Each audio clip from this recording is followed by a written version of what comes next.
할렐루야. 우리 좌우에 계신 분들하고 인사하겠습니다. 너무 잘 오셨습니다. 좀 앉아있기 애매한 분들이 있으면요, 여기 앞에도 자리가 좀 비어 있으니까 나와서 이렇게 앉으셔도 됩니다.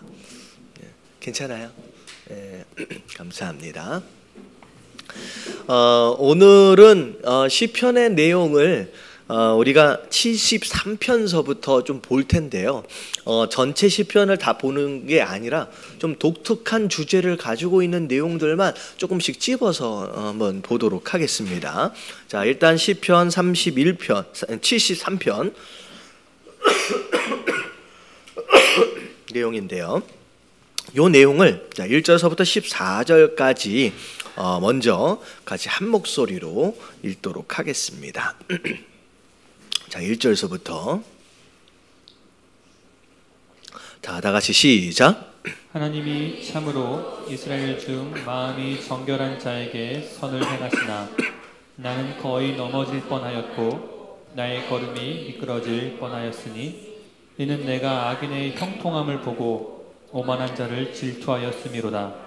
그들은 죽을 때에도 고통이 없고 그 힘이 강건하며 사람들이 당하는 고난이 그들에게는 없고 사람들이 당하는 재앙도 그들에게는 없나니 그러므로 교만이 그들의 목걸이요 강포가 그들의 옷이며 살찜으로 그들의 눈이 솟아나며 그들의 소득은 마음의 소원보다 많으며 그들의 능욕하며 악하게 말하며 높은 데서 거만하게 말하며 그들의 입은 하늘에 두고 그들의 혀는 땅에 두루 다니도다. 그러므로 그의 백성이 이리로 돌아와서 잔에 가득한 물을 다 마시며 말하기를 하나님이 어찌하랴 지존자에게 지식이 있으랴 하는도다. 볼지어다 이들은 악인들이라도 항상 편안하고 재물을 더욱 불어나도다. 내가 내 마음을 깨끗하게 하며 내 손을 씻어 무죄하다 한 것이 실로 헛되도다. 나는 종일 재난을 당하며 아침마다 징벌을 받았도다. 아멘. 자, 아삽의 시라고 나와 있습니다. 이번에 이제 함께 살펴볼 내용은 이제 전체적으로 다 앞에 부분에 아삽의 시라고 다 이름이 붙어 있어요. 이 아삽이라고 하는 사람은 레위 지파 가운데서 특별히 찬양만 전문적으로 또 할 수 있도록 이렇게 마치 오늘날의 성가 대장처럼 이제 세워진 직분을 가지고 있는 사람입니다. 그래서 아삽의 시, 자, 이제 쭉 설명이 되어지는데 오늘 좀 더 굉장히 독특한 내용들이 나와요. 자, 1절을 보니까 하나님이 참으로 이스라엘 중 마음이 정결한 자에게 선을 행하시나. 하나님께서 어떤 사람을 축복하신대요? 마음이 정결한 사람, 깨끗한 사람, 이런 사람을 축복하신다는 거예요. 이게 이제 이 시편 기자가 알고 있는 하나님이에요. 하나님은 선한 사람을 축복하시고 마음이 깨끗한 사람을 축복하신다고 여태껏 말씀을 통하여 배웠는데, 성경 안에서는 그렇게 배웠는데 현실을 보니까 그래요, 그렇지 않아요. 그렇지 않아 보이는 일들이 너무 많다는 거죠. 자, 그래서 2절을 보니까 나는 거의 넘어질 뻔했대요. 시험에 들 뻔했다는 거죠. 심지어 미끄러질 뻔했다는 거예요. 자, 이유가 뭐냐? 3절에 보니까 이는 내가 악인의 뭘 봤어요? 형통을 봤어요. 나쁜 짓을 하고 다니는데도 불구하고 하는 일마다 잘 되는 거예요. 심지어 오만한 자, 원래 하나님은 누구에게 은혜를 베푸신다 그랬어요? 겸손한 자에게 은혜를 베푸신다 그랬는데 살펴보니까 오만한 자에게 축복을 하시는 거예요. 그래서 이 사람이 악인의 형통함을 보고 오만한 자를 뭐 했다? 질투했다는 거예요. 부러워했다는 거예요. 왜 저 사람들은 저렇게 사는데, 저렇게 악하게 사는데 왜 저렇게 잘 먹고 잘 사느냐. 심지어 죽을 때조차도, 자, 어떻게 죽어요? 고통이 없이 오히려 그 힘이 강건하대요. 그래서 오래 산다는 거예요.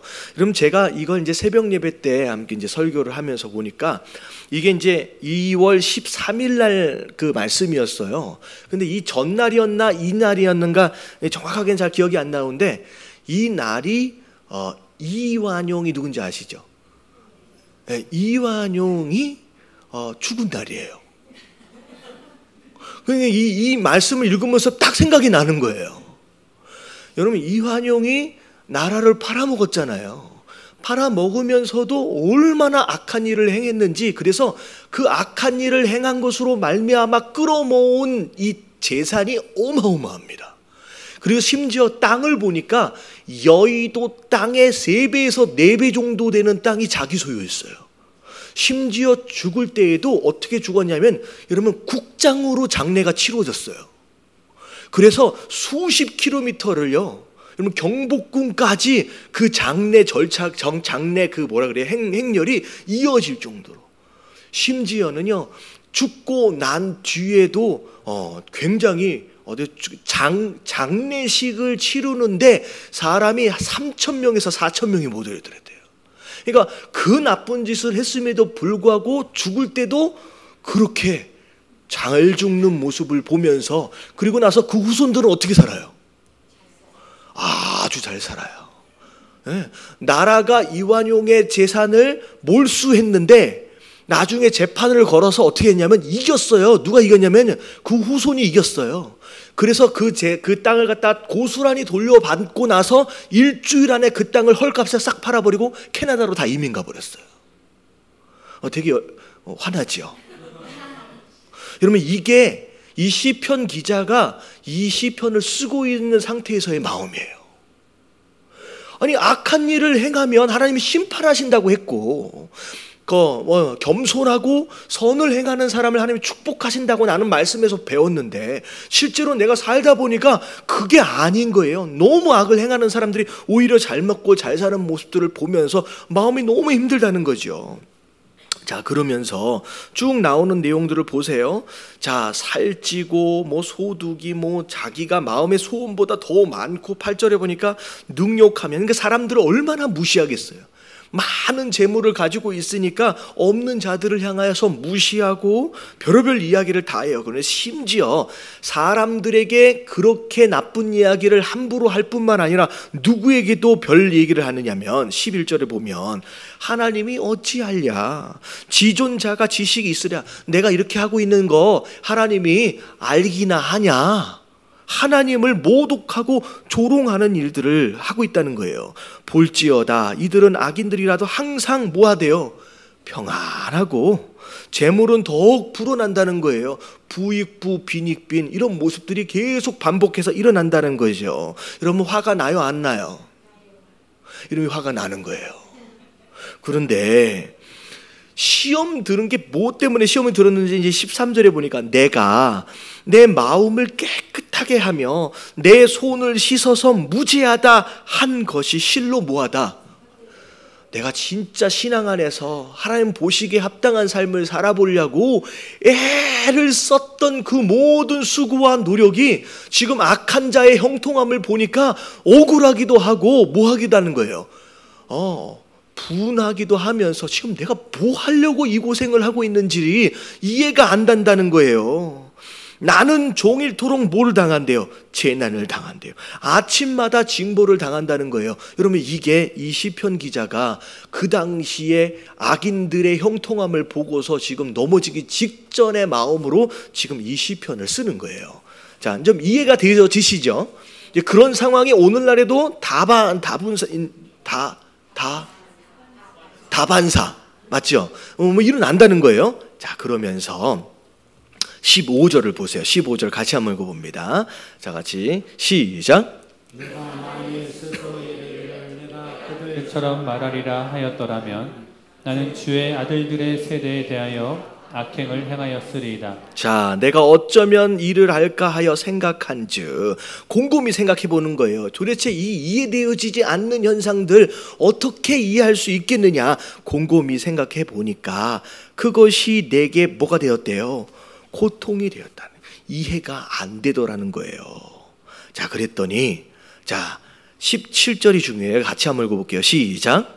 하나님의 성소에 들어갈 때야 그들의 종말을 내가 깨달았나이다. 자, 언제야 깨달았다? 그러면 성소에 들어갈 때, 이건 뭐 할 때를 얘기하는 거예요? 여러분, 예배를 할 때예요. 여러분, 하나님께서는 예배를 통하여 우리에게 말씀해 주시는 줄로 믿습니다. 지금 이 말씀이 이해되어지지 않는 상황 가운데 누구 사람을 찾아가서 상담한 게 아니에요. 예배하러 하나님 앞에 나아가는 순간 그 예배를 통하여 하나님께서 말씀해 주시는 거예요. 말씀해. 그들의 종말이 어떻게 되는지 이제야 내가 알게 되었다는 거죠. 그러면서 18절 19절에 쭉 이어지는 내용은 결국 마지막 때에 있어지게 될 그들의 심판의 모습을 이제야 알게 됐다는 거예요. 비록 이 땅 가운데 죽는 그 순간까지 잘 먹고 잘 사는 가운데 잘 죽을 수는 있어요. 근데 중요한 건 뭐냐면 여러분, 이 땅의 삶이 전부가 아니라는 거예요. 이 땅 이후에 하나님께서 그들을 위한 심판을 지금 준비하셨다라고 하는 것을 깨닫게 되는 거죠. 그랬더니 자 20절에 얘기하니까 20절에 같이 한번 읽어볼게요. 시작. 주여, 사람이 깬 후에는 꿈을 무시함같이 주께서 깨신 후에는 그들의 형상을 멸하시리이다. 네, 그들이 잘 먹고 잘 살아서 되게 부러워했는데 생각해 보니까, 깨닫고 나니까 그들이 이 땅 가운데서 누릴 수 있는 부귀 영화는 영원히 우리가 누리게 될 축복에 비할 때 뭐에 불과한 것이다? 꿈에 불과한 것이다. 잠깐 잠들었다 깨는 것에 불과하다는 거예요. 진짜 우리가 영원한 삶을 살 때 우리가 누리게 될 그 부귀 영화, 어떻게 보면 축복에 대한 것을 비교할 때 아무것도 아니라는 거예요. 여러분, 꿈속에서 무엇인가를 누리고 있다라고 한다면 여러분, 그것으로 만족할 수 있는 게 아니잖아요. 진짜 중요한 것은 꿈을 깨고 나서의 삶이잖아요. 제가 전에 한번 그런 말씀 드린 적이 있어요. 꿈을 꾸고 있는데 금덩이가 땅에 떨어져 있는 거예요. 주워서 넣는데 또 앞에 또 떨어져 있는 거예요. 한참 줬다 보니까 딱 깨닫는 게 뭐냐면 내가 지금 꿈을 꾸고 있는데. 꿈을 깨면 이게 있어요, 없어요? 없는 거예요. 그래서 꿈을 꾸면서 밤새 뭘 고민했냐면 호주머니에다가 넣어둘까? 나만 아는 곳에다가 넣어놓을까? 어떻게 하면 깨어나고 나서도 찾을 수 있는 방법이 없을까를 밤새 고민하다가 제가 깼다니까요. 근데 일어나서 제가 그 책장 밑에다가 몰래 숨겨놨어요. 그래서 책장에 가서 딱 보니까 있을까요, 없을까요? 없어요. 있으면 너무 좋을 텐데. 꽤 많은 금이었거든요. 근데 아무것도 아니라는 거예요. 꿈에서 누리는 것이다 라고 한다. 내가 왜 부러워했을까? 그래서 내 마음이 산란하여 내 양심이 찔렸나이다. 왜 양심이 찔렸냐면 그 몇 분 전까지만 해도, 그 성소에 들어가기 전에 몇 분만 해도 하나님에 대하여 뭐 했어요? 의심했어요. 어떻게 보면 약간이라도 불평하고 원망한 게 있었다는 거예요. 부러웠다는 거예요. 그걸 생각해 보니까 아이고, 마음이 찔리는 거예요. 마음이 찔리는 거예요. 내가 이같이 우매무지함으로 주님 앞에서 뭐가 돼버렸다? 짐승처럼. 그렇게 됐다는 거예요. 여러분, 세상 부러워하지 마시길 주님의 이름으로 축원합니다. 여러분, 근사하게 산다라고 해서 너무 부러워하지 마세요. 그거는 단지 이 세상에 뭐일 뿐이냐면 꿈과 같은 삶일 뿐이라는 거예요. 할렐루야. 그러면서 주의 교훈으로 나를 인도하시고 후에는 영광으로 나를 영접하시리니. 이제 진실을 깨달은 거예요. 자, 25절 26절 같이 한번 읽어볼게요. 시작. 하늘에서는 주 외에 누가 내게 있으리요? 땅에서는 주밖에 내가 사모할 이 없나이다. 내 육체와 마음은 쇠약하나 하나님은 내 마음의 반석이시요 영원한 분기이시라. 자꾸 이 세상의 부귀영화, 잘 먹고 잘 사는 것 때문에 부러워하고 그것에 막 생각했던 거 이제 깨닫고 나니까 진짜 내가 사모해야 할, 내가 기대해야 할 것은 다른 게 아니라 하나님 한 분이구나 라고 하는 것을 그제서야 깨닫는 거예요. 자, 그리고 나서 이제 내 육체와 마음이 쇠약하대요. 그러나 하나님은 내 마음의 반석이 돼 흔들림이 없는 분이다. 영원한 분기. 이 세상 사람들은, 악인들은 이 세상의 재물을 분기 삼지만 내 분기는 누구예요? 여호와 하나님이라는 거예요. 이 세상의 재물은 언젠가 심판의 때에 사라져 버릴 것이고, 하지만 내가 기대하는 내 진짜 분기 여호와 하나님은 사라지시는 분이 아니다. 영원한 분이다 라고 얘기하는 거예요. 그러면서 무릇 주를 멀리하는 자 악인은요 결국 어떻게 된대요? 망하게 될 것이고 음녀같이 주를 떠난 자를 주께서 다 멸하셨나니다. 마지막 28절 다 같이 시작. 하나님께 가까이 함이 내게 복이라. 내가 주 여호와를 나의 피난처로 삼아 주의 모든 행적을 전파하리이다. 네, 다 깨닫고 나니까 복이 뭐냐라고 하는 거에 대한 기준이 바뀐 거예요. 깨닫기 전에는 뭐가 복인 것처럼 생각을 했느냐? 이 땅에서 잘 먹고 잘 사는 그 부귀영화가 복인 것처럼 생각을 했다는 거죠. 근데 다 깨닫고 나니까 진짜 복은 저것이 아니라 뭐가 복이다? 하나님이 나한테 가까이 해주시는 것, 그게 진짜 복이구나 라고 하는 걸 이제 깨닫는 거예요. 그러면서 그것을 나중에 어떻게 돼요? 주 여호와를 나의 피난처로 삼아서 그 주의 모든 행적을 이제는 뭐 하면서 다니겠다? 이제 부러워할 필요 없어요. 이제는 그 하나님을 전파하며 살아가겠다라고 결단을 하면서 이 시편이 끝나는 거죠. 그래서 이 시편의 주제는 뭐냐면 세상 부귀영화 부러워하라, 부러워하지 말라. 부러워하지 말라. 다 꿈과 같은 거예요. 금방 사라지는 거예요. 심판의 때가 오면요 그냥 바람처럼 사라질 거. 정말 우리가 누려야 할 진짜 복은요 영원한 가치, 여호와 하나님이 나와 함께 하시고 가까이 해주시는 그것이 진짜 복이다라고 하는 거예요. 여러분 깨달아지시길 주님의 이름으로 축원합니다. 근데 이 말씀을 이제 읽으면서 궁금한 게 생겼어요. 그런 거 있잖아요. 어떻게 보면 정말 하나님 말씀에 잠언에 나와 있는 대로 악을 행하면 심판을 바로 해버리시고 의를 행하면 막 축복을 해버리시고 그러면 어떻게 될 것 같아요? 믿는 사람들이 막 되게 많아질 것 같잖아요. 그런 생각 안 해보셨어요? 네, 그런 생각을 해요. 근데 왜 하나님께서 그렇게 안 하시고 악인의 형통함을 왜 허락하시느냐라는 거예요. 여러분 이게 이런 거죠. 만약에 악을 행할 때마다 벼락이 막 친다고 생각해 보세요. 네. 잘못된 말을 딱 하는 순간 번쩍 하더니만 머리에 벼락을 한 번씩 내린다고 생각해 보세요. 여러분 벼락이 사람한테 칠 확률이요 굉장히 희박하잖아요. 제가 동영상을 한번 보니까 한 사람이 같은 자리에서 벼락을 2번을 맞더라고. 걸어가는데 벼락을 2번을 맞, 쓰러져 가지고 멀쩡히 일어났는데 다시 한번 가서 또 벼락을 맞더라고. 여러분 이런 식으로 하나님께서 심판하신다라고 한다면 여러분 우리와 하나님과의 관계는 어떤 관계예요? 여러분 하나님과 우리와의 관계는 두려워하는 관계예요. 내가 나쁜 일을 하면 하나님은 어하신다. 바로바로 심판하신다. 하나님은 마치 그런 식으로 우리를 다루신다라고 한다면요 우리와 하나님과의 관계 그 믿음은요 두려운 하나님에 대한 반응일 거라는 거죠. 마치 욥이 처음에 가지고 있었던 마음 같은 거예요. 여러분 그러면 우리가 죄짓지 않는 것은 하나님을 사랑하기 때문에 하나님을 신뢰하기 때문에 있어지는 그런 관계가 아니라 그냥 뭐 하기 위한 관계예요. 심판받지 않고 벌받지 않는 그런 것을 위한 관계로 전락해버려요. 이건 어떻게 보면 진짜 사랑의 관계가 아니어버릴 수 있다라고 하는 거죠. 그래서 하나님께서는 어떻게 하시는 거예요? 우리로부터 원하는 것은 벌받지 않으려고 죄 안 짓는 게 아니라 하나님과의 온전한 관계 안에서 진짜 사랑하는 마음으로 신뢰하는 마음 가운데 있어지는 그런 선행과 사랑을 하나님께서 기대하신다라고 하는 거죠.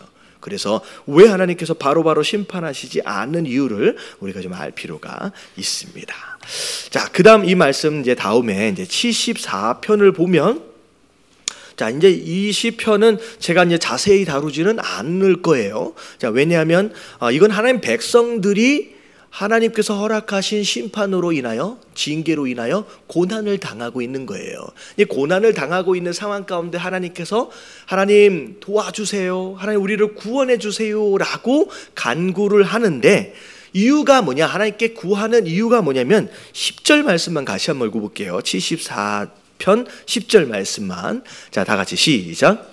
하나님이여 대적이 언제까지 비방하겠으며 원수가 주의 이름을 영원히 능욕하리이까. 자, 하나님께 간구하고 기도하는 이유가 뭐냐면 하나님이 허락하신 이 징계와 심판으로 인하여 내가 힘들어 죽겠어서 하나님 빨리 지나갔으면 좋겠습니다 라고 하는 의도로 기도하는 게 아니라 내가 이런 심판 가운데 징계 가운데 있으니까 세상 사람들이 지금 누굴 능욕하고 있대요? 하나님을 능욕을 하는 거예요. 세상 사람들이 하나님 믿고 있는 하나님 교회 다닌다면서 왜 이런 어려움을 당하는지 오히려 내 삶으로 인하여서 하나님이 거꾸로 욕을 먹고 있는 상황을 이 시편 기자는 견딜 수가 없는 거예요.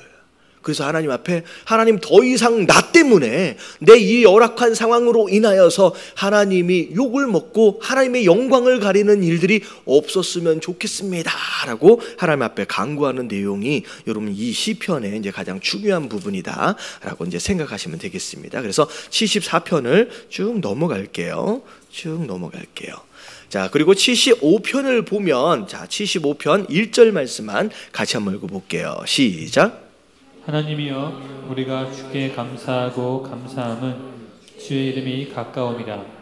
사람들이 주의 기이한 일들을 전파하나이다. 자, 우리가 감사하고 감사하는 이유가 뭐냐면 주님의 이름이 나와 가까이 있다. 심지어 이제 주변에 보니까 사람들이 하나님에 대하여 하나님 역사하신 것들에 대하여 막 전파한다는 거예요. 근데 어떤 내용인지를 보면 자 4절 말씀 같이 한번 읽어볼게요. 시작.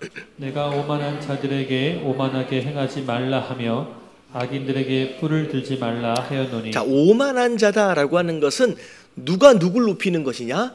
자기가 자기를 높이는 거예요. 그 오만한 자, 교만한 자들을 향하여 그렇게 하지 말라라고 얘기를 하는 거예요. 자, 왜냐하면 높아지는 것도 낮아지는 것도 우리 스스로의 결정에 달려 있는 게 아니라 누구의 권한이에요?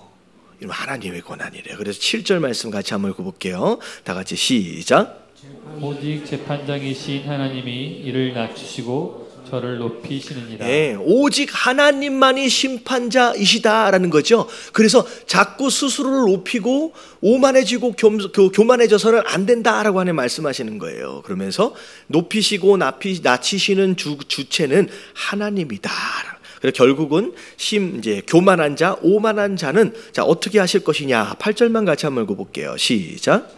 여호와의 손에 잔이 있어 술 거품이 일어나는도다. 속에 썩은 것이 가득한 그 잔을 하나님이 쏟아내시나니 실로 그 찌꺼기까지도 땅의 모든 악인이 기울여 마시리로다. 예, 그래서 교만한 자, 오만한 자 마치 술 거품과 같은 것들이 들어있는 잔처럼 속에 섞인 것이 가득하다라고 하는 것은 이거는 순수하지 못한 것을 의미하고 죄를 이제 상징적으로 얘기를 하는데 그것을 하나님이 그들에게 뭐 해버리신다는 거예요. 전부 다 쏟아버리시고 하나님께서 다 심판하실 것이다 라고 말씀하시는 내용이 자 75편에 대한 내용입니다.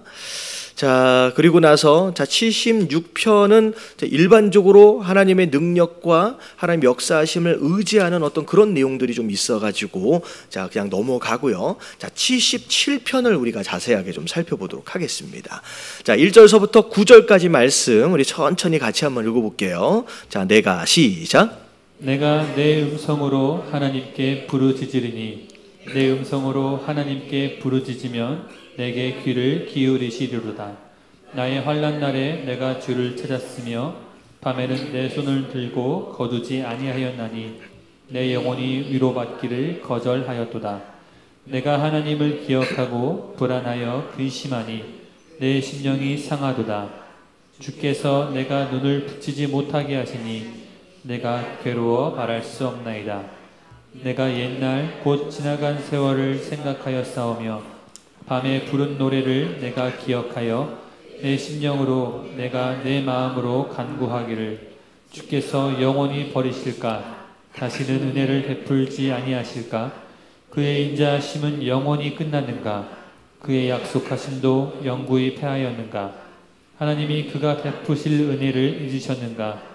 노하심으로 그가 베푸실 긍휼을 그치셨는가 하였나이다. 자, 오늘 말씀을 보면 내가 내 음성으로 하나님께 부르짖으리니, 내 음성으로 하나님께 부르짖으면 내게 귀를 기울이시로다. 이 앞에 1절만 봐도 이 시편 기자는 굉장히 어려움 가운데 있는 것 같아요. 근데 기도해서 하나님께서 바로 응답하신 상황이 아닌 것 같고, 굉장히 오랜 시간 동안 어렵고 힘든 상황 가운데서 하나님께서 침묵하고 계시는 것과 같은 상황인 거예요. 그러니까 너무 마음이 힘든 거죠. 그래서 내가 환난 날에 내가 주를 찾으며 심지어 밤에까지도 내가 손을 거두지 않고 계속 기도하고 있는 거예요. 그러니까 밤낮으로 하나님 앞에 기도하며 나아가는데 지금 하나님께서 응답하시는 거예요, 안 하시는 거예요? 안 하시는 거예요.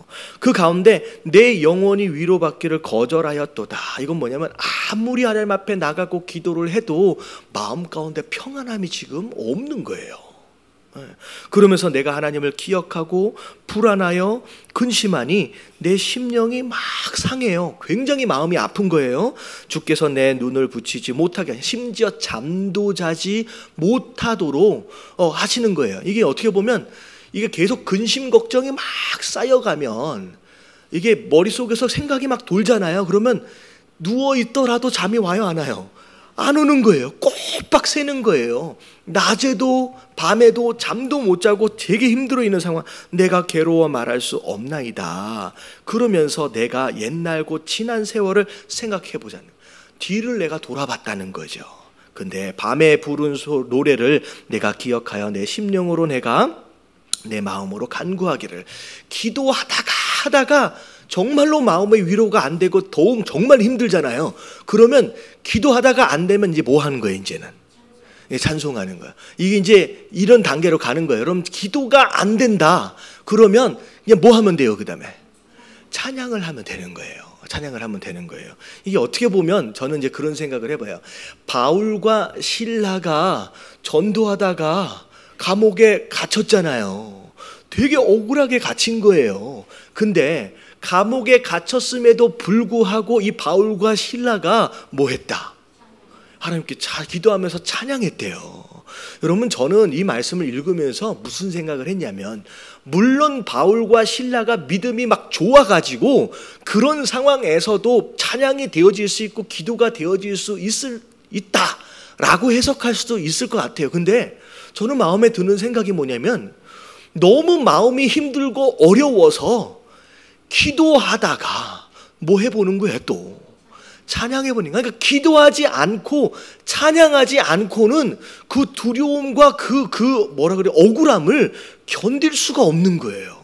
마치 이 시편 기자가 기도하다 안 되니까 심지어 방에 뭐라도 불러보는 거예요. 찬양이라도 불러보는 이 심정을 그렇게 얘기하는 거예요. 자, 그러면서 7절을 보면서 뭐라고 얘기해요? 주께서 영원히 버리실까? 다시는 은혜를 베풀지 아니하실까? 그의 인자하심을 영원히 끝났는가? 그의 약속하심도 영원히 패하였는가? 하나님이 그가 베푸실 은혜를 잊으셨는가? 노하심으로 그가 베푸실 긍휼을 그치셨는가 하였나이다. 여러분, 이 말씀을 통하여 우리가 알아야 될 게 뭐냐면, 여러분, 이 시편 기자가 고통 가운데 괴로워하면서 기도하고 있는 그러니까 이런 거죠. 이 시편 기자에게 있어서 지금 가장 큰 고통이 뭐였느냐라고 하는 걸 이 시가 표현하고 있는 거예요. 여러분, 이 시편을 잘 읽어보면요, 이 시편 기자는 지금 당하고 있는 환난이나 고통 때문에 괴로워하고 있는 게 아니에요. 무슨 얘기인지 아시겠죠? 여러분, 이 시편 기자는 지금 만난 문제 때문에 괴로워하는 게 아니에요. 지금 만난 고통 때문에 근심하고 걱정하고 잠을 못 이루는 게 아니에요. 이걸 잘 읽어보면 뭐가 이 시편 기자에게 있어서의 가장 큰 두려움이냐? 하나님이 나를 뭐 하셨을까 봐? 버리셨을 거예요. 여러분, 이 시편 기자의 이 집중하는 건 뭐냐면 지금 당하고 있는 고통이 아니에요. 이 지금 경험하고 있는 고난이 아니에요. 하나님이 혹시나 나를 버리신 것이 아니겠느냐라고 하는 두려움으로 말미암아 이 시편 기자가 괴로워하는 거예요. 지금 그래서 7절서부터 9절까지 나오는 내용이 바로 이 시편 기자가 지금 기도하면서 노래하면서 굉장히 고통스러워하는 가장 근본적인 이유였다는 거죠. 자, 이것을 통하여 우리가 알 수 있는 게 뭐냐면, 여러분 이런 거죠. 잃어버렸을 때 가장 두려워할 만한 것이 있다라고 한다면, 그런 거 있잖아요. 내 삶 가운데 생각해 보세요. 만약에 이걸 잃어버리면 얼마나 마음이 아플까? 만약에 이걸 잃어버리면 얼마나 마음이 아플까? 수많은 소중한 것들 가운데 잃어버렸을 때 가장 마음이 아파할 수 있는 바로 그것이 내 인생에서 가장 중요한 거예요. 다시 말하면 이 시편 기자는 가장 두려운 게 뭐냐면 하나님과의 관계가 끊어지는 게 가장 두려운 거예요. 다시 말하면 이 시편 기자에게 있어서 가장 소중하게 여기는 것은 물질도 아니고 사람과의 관계도 아니고 다른 것도 아니고 가장 중요한 게 뭐예요? 이 시편 기자예요. 하나님과의 관계였다는 거예요. 여러분, 하나님, 예수님께서 십자가에 못 박혀 돌아가실 때 엘리 엘리 라마 사박다니, 하나님 어찌하여 나를 버리시나이까? 여러분, 예수님에게 있어서의 가장 두려운 게 뭐였어요? 채찍에 맞는 게 아니었어요. 십자가에 못 박혀 돌아가시는 게 아니에요. 그 고통이 아니었다는 거예요. 예수님이 가장 두려워하셨던 것이 무엇이었느냐? 하나님께로부터 버림을. 왜냐하면 그것이 그분에게 있어서는 가장 소중한 것이었다는 거예요. 여러분, 생각해 보자고요. 내가 무엇으론가 인하여 고통당하고 있다라고 할 때,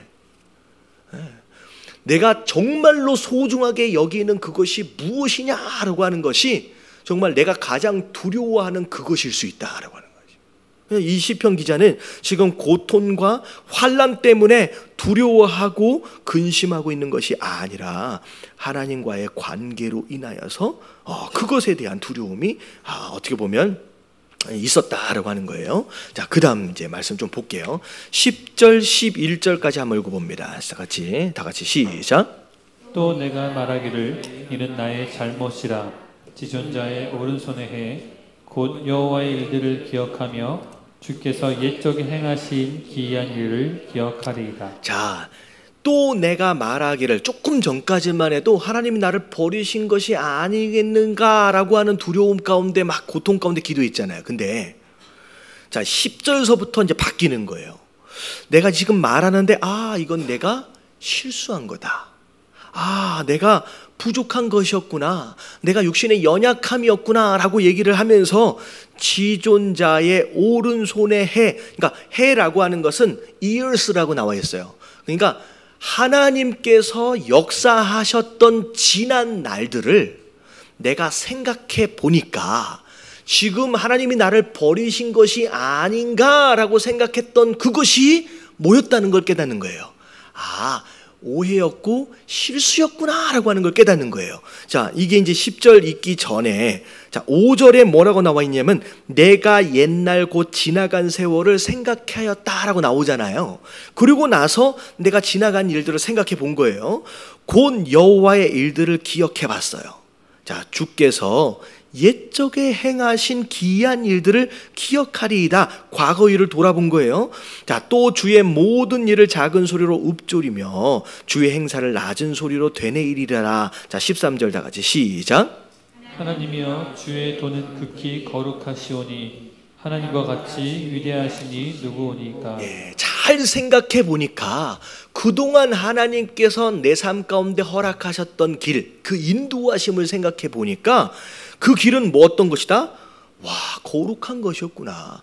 그 길을 생각해 보니까 역시 하나님은 위대한 분이셨구나 라고 하는 걸 깨닫게 되는 거예요. 자, 이게 제가 설명을 좀 드릴게요.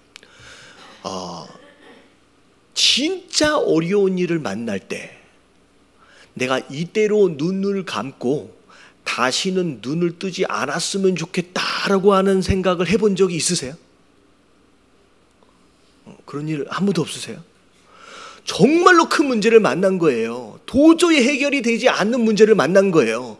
그래서 도저히 해결이 안 되는 상황이 벌어지니까 속으로 생각할 때 그냥 내가 눈 감았다가 이제는 안 떠버렸으면 좋겠다라고 하는 생각을 할 때가 있잖아요. 이게 다 이게 평안하신가 봐. 이게 공감이 잘 안 돼. 있디요. 우리 뭐 하나님 인도하신 가운데 다 잘 사셨나 봐요. 저 심지어 저는 제가 복 받은 사람이라고 생각하는데 심지어 저마저도 그렇게 생각했던 적이 있어요. 별것이 아니었음에도 불구하고 심지어 그럴 때가 있어요. 내일 시험이야. 공부가 안 됐어. 그러면 무슨 생각을 해요? 오늘 하루가 끝났으면 좋겠는 거야. 내일이 안 왔으면 좋겠는 거예요. 심지어 그런 일까지. 근데 그럴 때 제가 무슨 생각을 했냐면요. 여러분 살아보니까 지금 내가 경험하고 있는 이 문제보다 내 옛날에 더 큰 문제가 있었다 없었다? 있었어요. 그때 무슨 생각했어요? 지금처럼 똑같은 생각을 했어요. 내가 도저히 이 문제를 해결할 수 없으니까 차라리 오늘이 마지막 날이었으면 좋겠다라는 생각을 그때도 했다는 거예요. 근데 생각해 보자는 거예요. 그때 지금에 와보니까 그때 죽을 것 같았지만 지나고 와보니까 그때 하나님 어떻게 하셨어요? 인도하셨어요. 도저히 해결이 안 되는 그 문제를 내가 생각하는 것과는 완전히 차원이 다르게 하나님이 지금까지 해결해 오셨다는 거예요. 지금 그걸 깨닫는 거예요. 지금 어마어마한 문제를 만났어요. 와, 하나님 버린 것 같은 느낌까지도 들어요. 근데 지난 날을 돌아보니 이보다도 더 큰 문제가 있었는데 그것도 하나님이 나를 어떻게 해주셨다? 이겨낼 수 있도록 길을 내주셨다는 거예요. 지금 그 얘기예요. 그 얘기를 하는 거예요 지금. 자, 그러면서 14절 같이 한번 읽어볼게요. 시작. 주는 기이한 일을 행하신 하나님이시라. 민족들 중에 주의 능력을 알리시고. 자, 이게 이제 이 시편 기자가 뭘 생각했냐면 본인 개인적인 과거가 아니라 이스라엘의 과거를 생각해 보는 거예요. 이스라엘의 과거를 보니까 하나님이 어마어마한 기이한 일, 이해되어지지 않는 일들로 이 이스라엘 백성들을 애굽에서 구원해 내셨다는 거예요. 심지어 16절에 보니까 하나님이 물들이 주를 보았나이다. 여기서 말하고 있는 물은요, 홍해를 의미하는 거예요. 홍해 앞에 서 있었을 때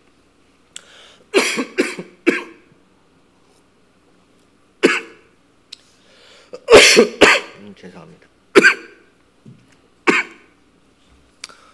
앞에는 바다가 있고 뒤에는 로마 병정이 따라와요. 여기서 이제 죽는구나. 이제 끝났다라고 여겨지는 그 순간에도 하나님 어떻게 하셨어요? 그 홍해를 갈라서라도 그 백성들을 구원하셨다는 거예요. 그들이 상상했었던 일이 아니에요. 우리도 마찬가지예요. 하나님이 이 문제가 어떻게 해결되어 있으면 좋겠습니다 라고 생각하지도 못할 만한 상황 안에서 우리의 상상을 초월해서 길을 내시는 분이 그 하나님이었다는 거예요. 그 하나님을 지금 기억해 보는 거예요. 네. 어떻게 보면 구름까지도 궁창까지도 회오리 바람까지도 이 모든 것의 주권자 되신 하나님을 기억해 본다라고 한다면 지금 내가 만난 이 문제는 그냥 뭐예요? 그냥 한국 표현으로 그냥 세 발의 피 아무것도 아니다라고 하는 걸 그제서야 깨닫는 거예요. 자, 근데 19절 말씀이 이 시편의 핵심이에요. 자, 다 같이 한번 읽어볼게요. 시작. 주의 길이 바다에 있었고 주의 곧은 길이 큰 물에 있었으나 주의 발자취를 알 수 없었나이다. 네. 하나님은 그 홍해 안에 뭘 준비하고 계셨다? 길을 준비하고 계셨대요. 그 큰 물 안에 우리가 갈 수 있는 길을 준비하셨대요. 근데 그 당시에 이스라엘 백성들을 그 길이 준비되어 있는지 아닌지를 알았다 몰랐다? 몰랐다는 거예요. 이게 중요한 거예요. 오늘 문제 앞에 서 있는 나는요, 어떻게 하나님께서 길을 내실지를 알아요? 몰라요? 여러분 몰라요. 근데 중요한 건 뭐냐면 길이 있다는 게 중요해요. 여태껏 그 길을 내셔서 내가 여기까지 왔다는 게 중요한 거예요. 여러분 지금 내게 보여주시지 않는다 하여 길이 없는 게 아니다는 거예요. 아직 모르고 있을 뿐이지 없는 게 아니다라는 거예요. 여러분 이게 믿음인 줄로 믿습니다. 여러분 우리 딴에는요, 내가 언제 어떻게 살아가야 하는지에 대하여 다 알고 갔으면 되게 좋을 것 같잖아요. 그렇죠? 예, 길이 언제 어디서 나타날지를 미리 알고 있으면 너무 좋을 것 같지만 여러분 하나님은 미리 보여주시지 않아요. 그게 하나님 방법이에요. 그 당시에는 나는 모르지만 하나님이 예비하신 그 길이 있다는 거예요. 그런 생각을 해봤어요. 아는 게 힘이다. 그래서 다 알면 좋을 것 같지만 때로는 모르는 게 약이래요. 그럼 제가 생각해봤어요. 목사가 되어져서 산다라고 하는 것이 이런 것인지 알았다면 아마 저는 목사가 되려고 하지 않았을 수도 있어요. 여러분들이 지금 살아온 10년, 20년, 30년 동안의 세월 무슨 일이 일어날지 20, 30년 전에 여러분들이 알고 살았다라고 한다면 여러분 아마도 살아보기도 전에 질의 겁을 먹고 뭐 할 수도 있었다? 죽을 수도 있을 거예요. 여러분 차라리 모르는 게 약이에요.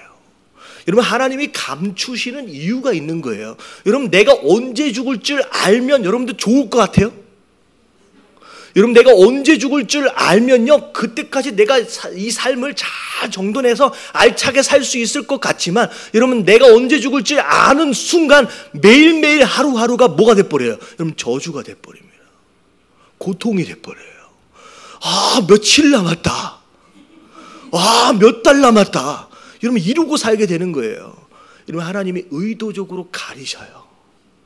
내가 어떤 길을 갈지를 일부러 보여주시지 않는 경우들이 있다는 거예요. 그러면 자꾸 하나님 보고 보여달라고 가르쳐달라고 얘기하지 말고 그냥 믿고 여태껏 나를 인도하셨던 그 하나님을 바라보면서 여러분 앞으로 나아갈 수 있는 저와 여러분들 되시길 주님의 이름으로 축원합니다.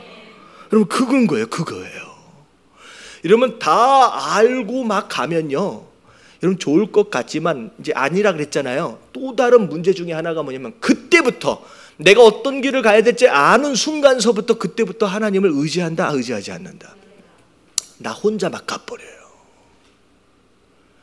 하나님은요 목자 되신 분으로서 한 발자국 한 발자국을 하나님께서 인도해 가시길 원하시는 거예요. 실수하지 않고 자빠지지 않도록. 그래서 우리에게 일부러 보여주시지 않는다라고 하는 거예요. 하지만 중요한 건 딱 하나만을 믿자고요. 보여주시든 보여주시지 않든 상관이 없이 그동안 나를 인도하셨던 것처럼 오늘도 나의 삶을, 내일도 나의 인생을 하나님께서 어떻게 해주실 것이다, 인도해 가실 것이다 라고 하는 것을 믿고 그분에게 내 삶을 맡길 수 있는 저와 여러분들 되시길 주님의 이름으로 축원합니다. 그게 편한 거예요. 할렐루야. 다 알고 계획 세우지 말고 여러분 하나님을 따라갈 수 있는 저와 여러분들 되시길 주님의 이름으로 축원합니다. 아멘. 자, 그 다음에 요 말씀 잠깐만요. 78편을 보면 이 78편을 볼게요. 자, 1절, 2절, 3절, 4절까지만 같이 한번 읽어봅니다. 시작. 내 백성이여 내 율법을 들으며 내 입의 말에 귀를 기울일지어다. 내가 입을 열어 비유로 말하며 예로부터 감추어졌던 것을 드러내려 하니 이는 우리가 들어서 아는 바요 우리의 조상들이 우리에게 전한 바라. 우리가 이를 그들의 자손에게 숨기지 아니하고 여호와의 영예와 그의 능력과 그가 행하신 기이한 사적을 후대에 전하리로다. 자, 내 백성이여 내 율법을 들으며 내 입의 말에 귀를 기울일지어다. 내가 입을 열어 비유로 말하며 예로부터 감추었던 것을 드러내려 하니 하나님 말씀에 대한 내용이에요. 근데 이 말씀은 지금 내가 너한테 들려주고 있는 이 말씀은 새로운 게 아니라는 거예요. 새로운 게 아니라 이는 우리가 이미 들어서 아는 거래요. 이미 들어서 아는 거래요. 근데 어떻게 들었어요? 누가 전해줬어요? 우리 조상들이 우리에게 전해줘서 안 거예요. 여러분 이건 어떻게 보면 여러분 신앙의 1세대들이 아니라 2세, 3세대들을 의미하는 거예요. 예를 들어서 모태신앙처럼 부모로부터 말씀을 전해 들었던지 믿음을 물려받은 세대들에 대한 내용이에요. 왜냐하면 이스라엘 백성들은 다 이제 처음부터 다 이렇게 그렇게 이제 이어져 왔기 때문에 자 그렇게 아는 거라는 거죠. 우리가 이를 그들의 자손에게 숨기지 아니하고 여호와의 영예와 그 능력과 그가 행하신 기이한 사적을 후대에 전하리로다. 자, 내가 아는 이 하나님의 말씀도 내가 스스로 깨우친 게 아니라 누가 전해준 것이다? 우리 조상들이 전해주신 것이기 때문에 나는 이제 어떻게 해야 돼요? 내 후대에게 이 믿음과 이 말씀을 전해줘야 할 뭐가 있다? 책임이 있다는 거예요. 여러분 이 78편의 전반적인 내용은 부모 되어진 자로서 우리 자녀들에게 하나님 말씀과 믿음을 뭐 해줘라? 전해줘라 라고 하는 것이 이 말씀, 이 78편의 핵심적인 말씀입니다. 그러면서 지금까지 우리 조상들로부터 대대로 그 말씀들을 쭉 이어왔다는 거예요. 자, 그러면서 자 5절을 보니까 5절 읽어볼게요. 시작. 여호와께서 증거를 야곱에게 세우시며 법도를 이스라엘에게 정하시고 우리 조상들에게 명령하사 그들의 자손에게 알리라 하셨으니. 예, 하나님 명령까지 하셨다는 거예요. 너희 이 신앙과 이 믿음을 너희 대 안에서 끊어먹지 말라는 거예요. 반드시 너희 자손들에게 이것을 전해줘야 한다라고 명령하셨다는 거예요. 이는 그들로 후대 곧 태어난 자손에게 이를 알게 하고 그들은 일어나 그들의 자손에게 이르러, 그러니까 대대로 이어져 가는 거죠. 그래서 그들로 그들의 소망을 누구에게 두도록? 이 땅이 아니라 하나님께 두도록. 그래서 하나님께서 행하신 일을 잊지 아니하고 오직 그의 계명을 지켜서. 자 8절 다 같이 시작. 그들의 조상들 곧 완고하고 패역하여 그들의 마음이 정직하지 못하며 그 심령이 하나님께 충성하지 아니하는 세대와 같이 되지 아니하게 하려 하심이로다. 자, 이게 뭐냐면 출애굽을 하고 나서 출애굽 1세대들이 광야에서 다 어떻게 됐어요? 다 죽었어요. 뭐하다 죽었어? 여기 나와 있는 대로 완고하고 하나님께 패역한 것으로 말미암아 다 죽었다는 거예요. 근데 그들의 조상처럼 그렇게 패역하고 완고하다가 멸망당하면 돼요? 안 돼요? 그 후손들은 안 되지 않느냐? 그러니까 어떻게 보면 출애굽 2세대들에게 하는 얘기예요. 너희가 받은 그 말씀, 너희 조상들이 저질렀던 그 실수와 실패를 반복하지 않도록 하기 위해서 너희 자손들에게 전해주라는 거예요. 뭐하지 않게? 그 너희 자손, 그 다음 자손들이 광야에서 죽어버린 그 조상들의 실수를 반복하지 않도록 하기 위해서 전해주라는 얘기예요. 여러분 이게 굉장히 중요한 거예요. 여러분 자손들에게 여러분들의 이미 저지른 실수를 반복하지 않도록 하는 것이 얼마나 중요한 거예요. 그렇잖아요. 부모는 여건이 안 돼서 내 실수로 인하여 내 연약함으로 인하여 나름대로 성공하지 못하는 삶을 살아왔을 수 있어요. 근데 부모 입장에서 볼 때 그때 이러지 않았으면 이때 누구 말을 들었으면 그런 아쉬움이 있잖아요. 그걸 누구에게 가르쳐주면 돼요? 자녀들에게 잘 가르쳐주면 나 같은 똑같은 실수를 내 아이들은 반복하지 않을 수 있다는 거죠. 이게 바로 학습이라는 거예요. 우리가 역사를 배우는 이유라는 거예요. 우리가 말씀을 통하여서 깨달아야 할 이유가 뭐냐면 이런 거예요. 다윗이 잘한 게 있어요. 그러면 그 잘한 것으로 인하여 복을 받은 게 있으면 그러면 우리는 어떻게 해야 돼요? 그 다윗의 잘한 것을 본받으면 되는 거예요. 다윗이 잘못한 게 있어요. 그것으로 인하여 대가를 치른 것이 있다라고 한다면 우리는 어떻게 하면 돼요? 그 잘못을 반복하지 않으면 된다는 거죠. 이게 학습이라는 거예요. 이게 배움에 대한 능력이라는 거예요. 근데 지금 이 하나님께서 너희 자손들에게 그걸 전해주라고 배우도록 하라라고 지금 명령하신 거예요. 제가요 이 말씀을 준비하면서 어디서 무슨 동영상을 하나를 봤는데 50년대인가 40년대인가 올림픽 게임 하는 것을 영상으로 찍은 걸 제가 본 적이 있어요. 그 뜀틀이 아니라 뜀틀인가요? 이렇게 막 달려가서 점프해가지고 팔 짚고서 이렇게 돌아가지고 딱 서는 거. 제가 한 4, 50년대에 올림픽 했었을 때의 그 영상을 보니까 여러분들이 그 도는 것 자체가요, 초등학교 애들 장난하는 것 같아. 점프해가지고 팔 짚고서 정말 한 바퀴를 딱 돌고서 딱 섰는데 그게 금메달 받았어. 금메달 받았어요. 여러분, 우리 한국의 마루라 그랬나요? 띵툴. 누구 있죠? 그 금메달리스트? 그 양학선. 맞죠? 양학선 선수가 이 덤블링 하는 거 보신 적 있어요? 공중에서 도대체 몇 번을 돌고 몇 번을 틀었는지가 보이지가 않아요. 아마 40년대, 50년대 사람들이요, 양학선 선수가 그 띵툴을 뛰는 걸 보면요, 여러분 이제 깜짝 놀랄 거예요. 여러분, 그때 살았던 사람이 양학선 선수보다 피지컬하게 약했을까요? 운동신경이 덜 되었을까요? 여러분, 그게 아니에요. 여러분, 이게 학습 능력이에요. 1세대는요 그 기술을 익히기 위해서 몇 년이 걸려요? 3, 40년이 걸리는 거예요. 근데 그 다음 세대는요, 그 기술만 배울 수 있게끔 살짝만 가르쳐주면요, 그 30년을 몇 년으로 줄일 수 있냐면요, 1년으로 줄일 수 있는 거예요. 그 1년을요 그 다음에 잘 가르쳐주냐면 한 달로 줄이는 거예요. 여러분, 이게 올림픽에서 나오는 선수들이 기량이 10년, 20년 지날 때마다 뭐라 그럴까요? 말도 안 되게끔 향상되는 이유가 뭐냐면 그게 학습 능력이에요. 우리가 경험한 것으로 20, 30년 경험한 것으로 실패한 그 무엇인가가 있다라고 한다면, 여러분 자녀들에게 잘만 가르쳐주면요, 그걸 우리가 30년 걸린 걸 우리 자녀들은 어떻게 할 수 있어요? 여러분 10년 안에, 아니 1년 안에 넘어뛸 수 있다라고 하는 거예요. 그래서 지금 오늘 말씀을 통하여 지금 하나님 말씀하시는 게 뭐냐면, 지나가 오면서 실수했던 그 모든 것들이 너희 자손들에게 있어서 계속 반복되지 않도록 잘 가르쳐서 똑같은 실수를 반복하지 않도록 해봐라는 거죠. 자, 그랬는데, 자 보세요. 9절부터 11절까지를 볼게요. 자, 다 같이, 자 9절부터 11절까지 다 같이 시작.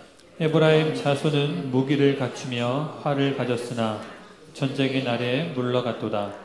그들의 하나님의 언약을 지키지 아니하고 그의 율법을 준행을 거절하며 여호와께서 행하신 것과 그들에게 보이신 그의 기이한 일을 잊었도다. 자, 여기 보면 에브라임은 북이스라엘 전체를 가르치는 내용입니다. 자, 에브라임 자손이 뭘 가졌대요? 무기도 가졌고 활도 가졌어요. 다시 말하면 능력이 있는 거예요. 여러분, 이 무기와 활은 누가 주신 거예요? 여러분, 하나님이 주신 거예요. 하나님이 무기도 주시고 활도 주셨는데, 그 전쟁을 해야 할 실제적인 그날이 되었을 때 그들이 뭐 해버렸어요? 배신하고 물러가 버렸어요. 떠나가 버렸어요. 그럼 대표적인 예 중에 하나가 뭐냐면, 에브라임 지파가 실제로 이런 적이 있거든요. 기드온이 미디안하고 싸우러 나가자라고 해서 나갔어요, 안 나갔어요? 안 나갔잖아요. 그러고 나서 전쟁에 이기고 돌아왔더니 에브라임 지파가 와서 뭐라 그래요? 왜 우리를 안 불렀느냐, 우리를 무시했느냐 하면서 기드온한테 막 그러잖아요.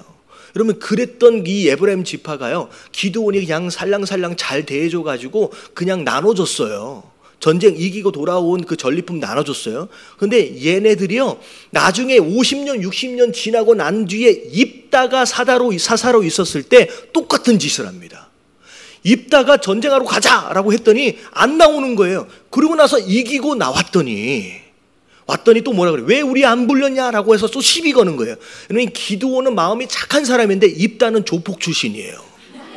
잘못 건드렸어. 그래서 어떻게 됐어요? 이 에브라임이요, 씨가 말릴 정도로 다 죽여버렸어요. 수만 명이 거기서 죽어요. 입다를 건드려가지고. 어디서 이런 짓을 하냐고. 그래서 그거 있잖아요. 우리 한국에 뭐 경상도인가요? 쌀 못하는 지방이 어디예요? 예? 쌀 못하는 지방 있잖아요. 경상도 맞아요? 강 건너올 때 어떻게 했냐면요, 강 건너올 때 그냥 한마디 이러면 너 쌀 해봐. 살 하면 그냥 죽는 거예요. 왜냐면 에브라임 지파 그 동네는 쌀을 잘 못해. 그러니까 예를 든 거예요. 그래서 발음하는 걸 가지고 거기서 다 죽여. 수만 명이 거기서 죽어요. 자, 근데 그렇게 배반하고 그렇게 안타까운 상황에 벌어졌어요. 근데 그 일이 있기 전에 무슨 일이 있었냐면 그들이 먼저 뭘 떠났다? 말씀을 떠났어요. 말씀을 떠났어요. 근데 그 말씀을 왜 떠나느냐? 그 전에 무슨 일이 있었어요? 11절 여호와께서 행하신 것과 그들에게 보이신 그 귀한 일을 뭐 했다? 하나님을 잊었어요. 왜 하나님을 잊었을까요? 자, 본론으로 들어가면 그들의 조상들이 그들에게 가르치지 않았어요. 다시 말하면 조상의 믿음이, 그 말씀이 자녀들에게 넘어가질 않으면 자녀들은 누굴 잃어버린다? 하나님을 잊어버려요. 여러분, 하나님을 잊어버리면 뭘 떠나요? 말씀을 떠나요. 여러분, 말씀을 떠나면 결정적인 순간에 하나님을 배신하는 자들이 돼서 결국은 멸망을 당한다라고 하는 거예요. 여러분, 자녀가 잘 됐으면 좋겠다라고 하시는 분 아멘 하십시다. 이런 말을 할 때는 잘해야 돼요. 자녀가 잘 됐으면 좋겠다 하시는 분 아멘 하십시다. 정말로 하나님 앞에서 아름답게 쓰임받고 복받는 인생을 살아가려면 자, 먼저 뭘 해야 된다? 우리가 그들에게 잘 가르쳐야 된다는 거예요. 그들에게 믿음을 잘 전수해 줘야 된다는 거예요. 그렇지 않으면 하나님 잊어버리고 말씀 떠나고 결국은 멸망당하는 길을 갈 것이다 라고 하는 거예요. 기껏 애를 태워가지고 교수 시켜놓고 변호사 시켜놓으면 뭐예요? 예전에 그런 일이 있었잖아요. 교수 시켜놨는데 돈 없다고 해가지고 유산 좀 물려달라고 다 살아계시는데 유산이 어디 있어? 안 된다고 아버지가 얘기했더니 밤에 들어와서 어머니하고 아버지를 찔러서 죽였어. 기껏 쇠빠지게 고생해가지고 교수 만들어놓고 변호사 만들어놨더니 그런 인생 되는 거예요. 근데 그 어머니가 그랬잖아요. 그 어머니가 죽으면서 그 아들이 어머니를 칼로 찌를 때 뭐가 부러졌냐면 손톱이 부러졌어. 근데 부러진 손톱이 땅에 떨어져 있는데 그 아들이 모르고 나간 거야. 근데 그 어머니가 이 아들을 살리려고 그 손톱을 삼켰어요. 어떻게 해서든 아들한테 피해 안 주려고, 심지어 돌아가시면서까지.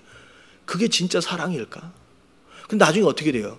이 목구멍이 칼로 찔렸는데 여기에서 손톱이 나와가지고 결국은 범인으로 잡혀요. 여러분, 좋은 대학 가게끔 만들어 놓고 좋은 회사 가게끔 만들어 놔도요, 여러분, 믿음이 흘러가지 않으면요 사람답게 사는 게 아니라는 거예요. 여러분, 제일 중요한 믿음을 물려주시게 되길 주님의 이름으로 축원합니다. 자, 그래서 악순환을 막아야 된다는 거죠. 그리고 나서 12절서부터 쭉 나오는 내용은 개인적으로 볼 때의 역사가 있지만 또 이제 이스라엘 자손으로 볼 때에 또 역사가 있는 거예요. 이스라엘 민족들이 지금까지 어떻게 하나님의 인도하심을 받았는지를 소상하게 짚어보는 거예요. 자, 12절서부터니까 보니까 애굽 땅에서 살았어요. 하나님께서 기이한 일을 보여주셨어요. 그러면 이게 뭐냐면 10가지 기적이에요. 이 10가지 기적으로 말미암아 출애굽하셨던 것들을 한번 생각해 보자는 거죠. 그리고 자, 그가 바다를 갈라 물을 무더기같이 서게 하셨다. 이건 홍해를 갈라서 건너게 하셨던 그 하나님의 역사하심이에요. 14절에 보니까 낮에는 구름, 밤에는 불기둥, 구름 기둥과 불 기둥으로 그들을 인도하시고 보호하셨던 것까지. 자, 15절에 보면 같이 한번 읽어봅니다. 시작. 광야에서 반석을 쪼개시고 매우 깊은 곳에서 나오는 물처럼 흡족하게 마시게 하셨으며, 네, 무리바에 있는 반석 그걸 쪼개서 거기서 물이 나오도록 하시고 심지어 그게 강같이 흐르도록 하셨다라고 하는 거. 그런데 그렇게 역사하셨음에도 불구하고 17절에는요, 영어로 보면 but 하고 나오거든요. 그러나 시작하는 거예요. 그러나 그들은 계속해서 뭐 했대요? 하나님께 범죄하여 메마른 땅의 지존자를 배반하였도다. 그러니까 조상들이 저지른 강팍함과 횡포를 얘기하는 거죠. 그들은 그들의 탐욕대로 음식을 구하여 그들의 심중에 하나님을 시험하였다.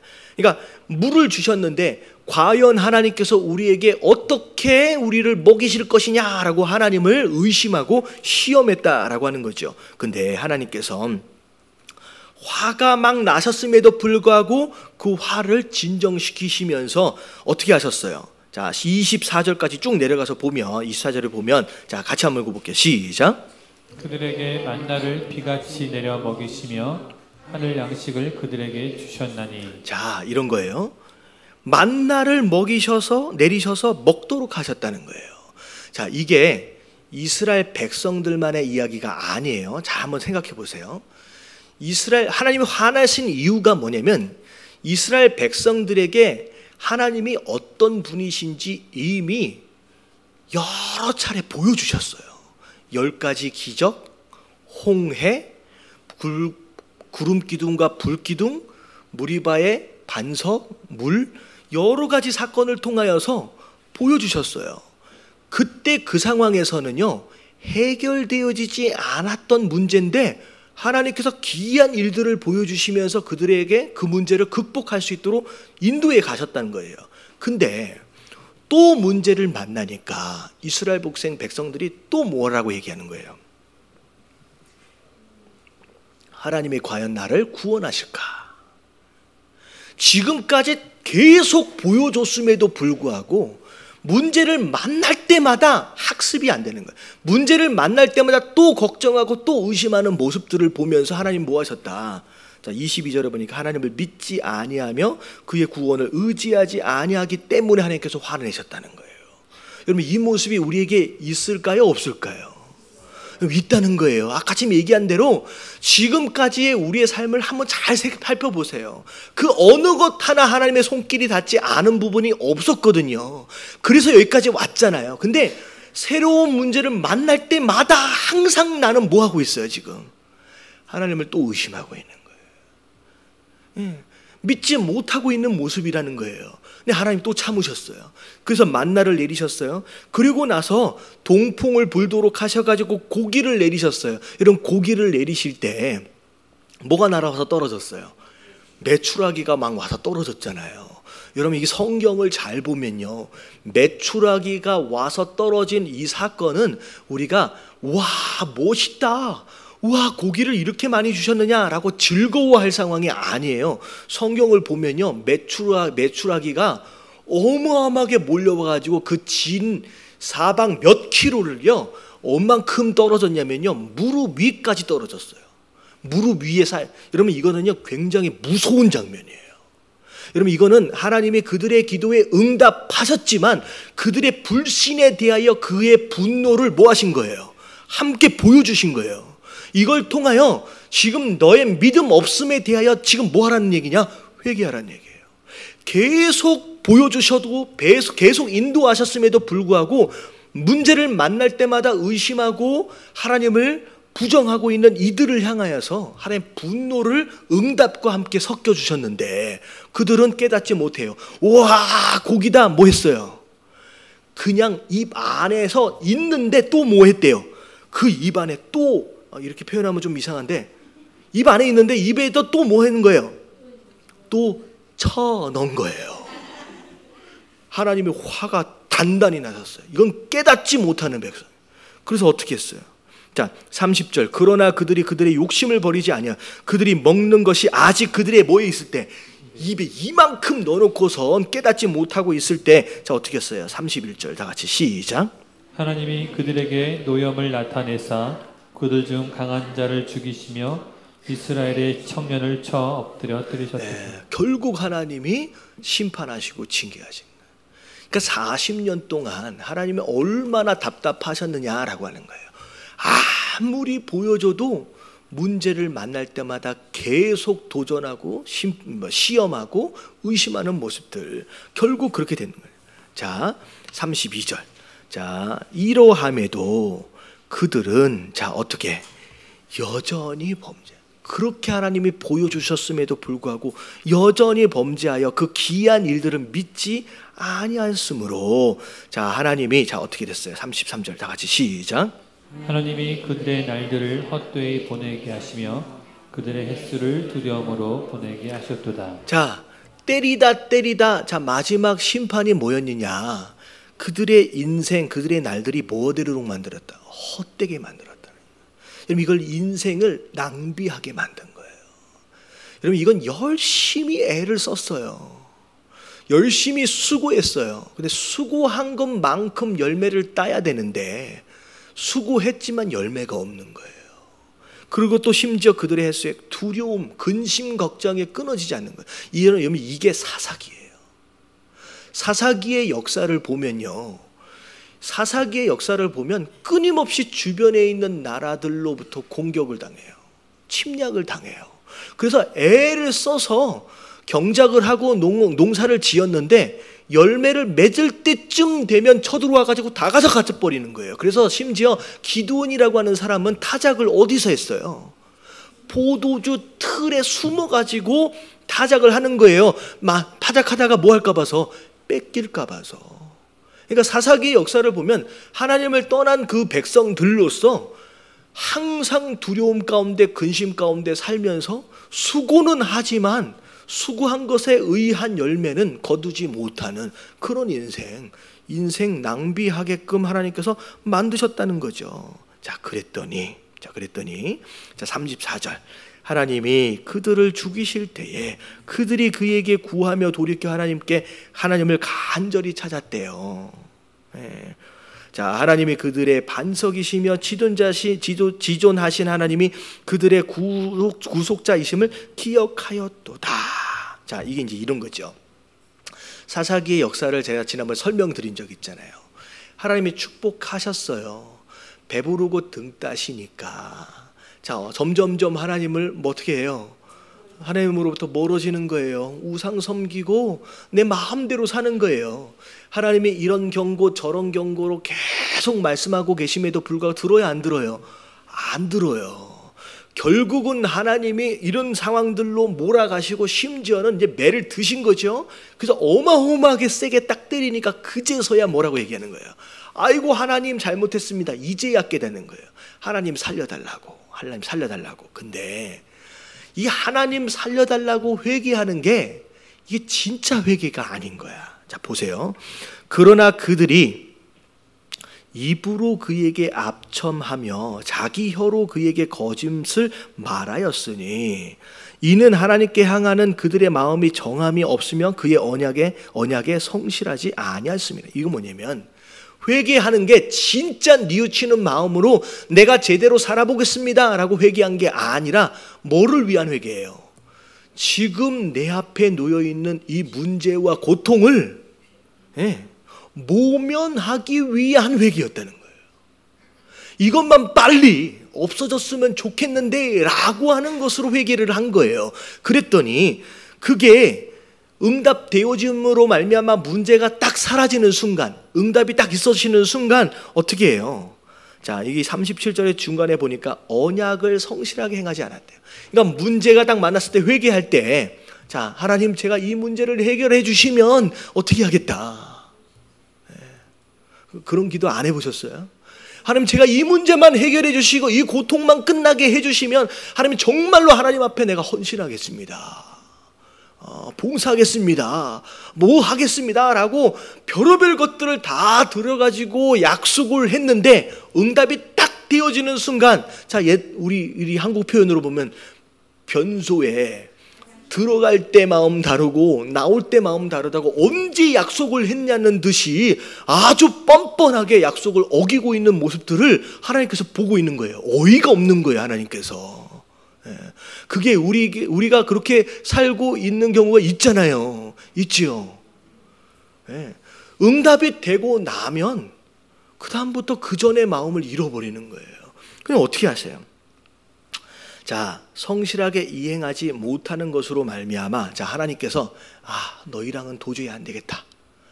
도저히 안 되겠다라고 그들을 포기해 버리셨느냐? 포기했었어요? 예, 포기하지 않았어요. 이게 참 은혜인 거예요. 자, 38절을 한번 읽어볼게요. 다 같이 시작. 오직 하나님은 긍휼하심으로 죄악을 덮어주시며 멸망시키지 아니하시고 그의 진노를 여러 번 돌이키시며 그의 모든 분을 다 쏟아내지 아니하셨으니. 당연히 화가 나셨고 실망스럽고 어떻게 하면 포기하고 싶은 마음이 그분 가운데 있을 수도 있었을 거예요. 근데 하나님은 어떻게 하셨대요? 그 분을 다 쏟아놓지 않으시고 오히려 그 죄악을 어떻게 해주시겠다 한 거예요. 덮어주시겠다. 용서해 주시기로 작정했대요.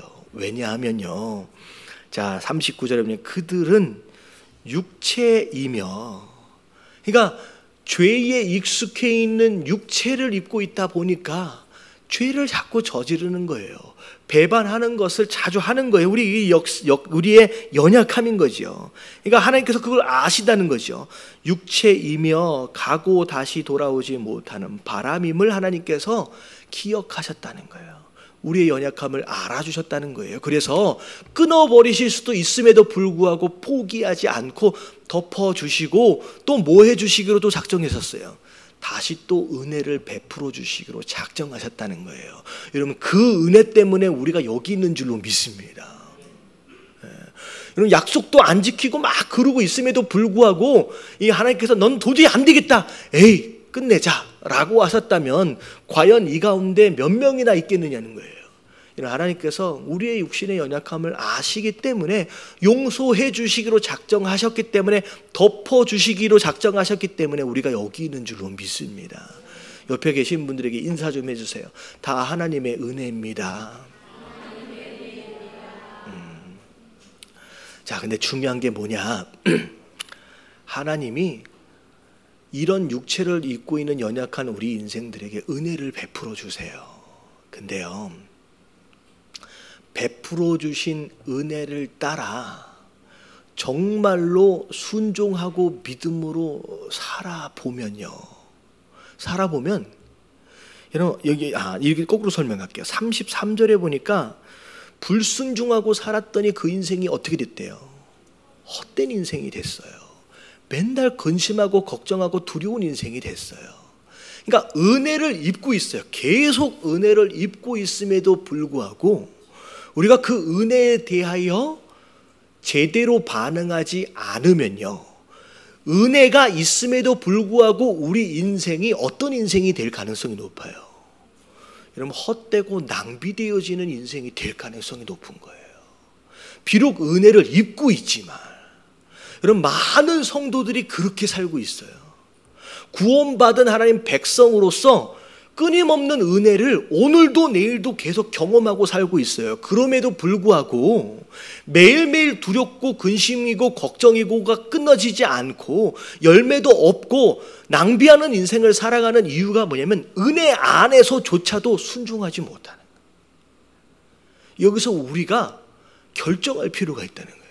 그 은혜 가운데 의미 있고 보람 있는 삶을 살아보려면 어떻게 하자는 거예요? 이제는 좀 믿음으로 순종해 보자는 거예요. 내가 믿음으로 순종한 것만큼 그 은혜 안에서 가치 있는 삶을 살아볼 수 있다는 거예요. 보람 있는 삶을 살아볼 수 있다는 거예요. 과거에 이 이스라엘 백성처럼 그 은혜 안에서 헛된 인생을 사는 걸 반복하자는 얘기가 아니잖아요. 이들처럼 살지 말자는 얘기예요. 이걸 우리도 깨닫고 우리 후손들에게도 알려주라는 거예요. 이렇게 살면 헛된 인생이 되고 근심과 걱정이 끊어지지 않는 인생이 되니까 이런 실수를 반복하지 말자. 우리는 이들처럼 살지 말고 다르게 살아보자라고 결단하라고 하는 거, 그리고 우리 자손들에게 가르치라라고 하는 것이 오늘 이제 78편에 나와 있는 말씀의 주제인 줄로 믿습니다. 그래서 우리가 이게 되게 중요해요. 혹시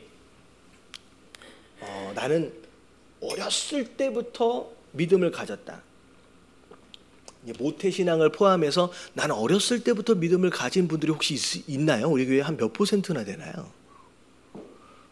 그리고 한 반 정도는 되네요. 여러분, 이게 너무 중요해요. 이 이름이 있잖아요. 모태신앙이나 어렸을 때부터. 저 같은 경우는 그런 것 같아요. 제가 어렸을 때 하여튼간 예배는 예배마다, 심지어 금식 기도원까지 저희 부모님들이 주구장창 다 끌고 다니셨던 것 같아요. 갈 때는 좋았을 것 같아요? 안 좋았을 것 같아요? 아니, 갈 때 안 좋지요, 어린 시절에. 근데요, 쫓아다닐 때는요 별로 좋지 않았어요. 근데요, 제가 어렸을 때 기억이 나는 게 뭐냐면, 특별히 금요예배 같은 경우는 되게 늦게 끝나잖아요. 근데 우리 교회 같은 경우는 아이들 프로그램이 있었지만, 이제 그때 당시에는 아이들 프로그램이 없이 그냥 아이들도 그냥 교회로 오면 같이 어른들하고 그냥 수요예배 금요일을 같이 드렸어요. 하나도 못 알아듣겠는데 찬양도 다 모르겠는데 그냥 거기 앉아 있어야 되는 거예요. 근데 제가 기억하기로 금요예배 같은 경우에는 눈 뜨고 예배를 시작했지만 끝날 때는 항상 어머니 무릎에서 자고 있었던 기억이 나요. 근데요, 자고 있었기 때문에 별로 못 들었을 것 같고 그냥 별로 그냥 쓸모없는 시간인 것처럼 생각이 될 수 있어요. 근데요, 제가 생각해 보니까요, 제가 지금 부르고 있는 찬양이나 제가 지금 알고 있는 말씀의 대부분이 어디로부터 알았냐면요, 잠결에 어머니 무릎팍에 누워서 들었던 말씀과 찬양이 익숙해져 있어요. 어떻게 이 찬양을 내가 알지? 평생 제가 머리 크고 나서 한 번도 불러보지 않은 찬양을 제가 무의식적에 따라 부르고 있더라고요. 알고 있더라고요. 성경 전체를 어떻게 보면 다 읽어보지 않았음에도 불구하고 이 말씀 부분들을 굉장히 많이 알고 있어요. 근데 그게 제가 공부해서 안 게 아니라 어디서 한 거예요? 어머니 무릎팍에 들어 누워서 잠결에 들은 것이 다 이 안에 쌓여가고 있는 거예요. 여러분, 이게 너무 중요한 거예요. 자녀들이요, 안 올라 그럴 거예요. 와서 잘라 그럴 거예요. 그럼에도 불구하고 데리고 오세요. 이런 믿음을 가르치시길 주님의 이름으로 축원합니다. 지금 그들이 뭐라고 얘기하는지 모르고 듣고 있을 수 있지만 여러분, 이게요, 우리 마음 가운데 다 쌓여가기 시작해요. 그래서 결정적으로 성장해서 진짜 믿음이 필요하고 말씀이 필요한 순간 그때 생각이 나는 거예요. 그때 불렀던 무의식 중에 들었던 그 찬양과 그 말씀들이 기억나게 되는 거예요. 여러분, 이게 우리 자녀들을 위해서 부모가 가장 해야 할 가장 중요한 책임인 줄로 믿습니다. 여러분, 이게 얼마나 소중한 유산이냐라고 하는 거. 그래서 여러분, 혹시 1세대 되신 분들로서 여러분 그 부분의 축복을 못 받으신 분이다라고 한다면 여러분, 우리 자녀들에게만큼은 여러분 그 축복을 받을 수 있도록 물려주시길 주님의 이름으로 축원합니다. 아멘.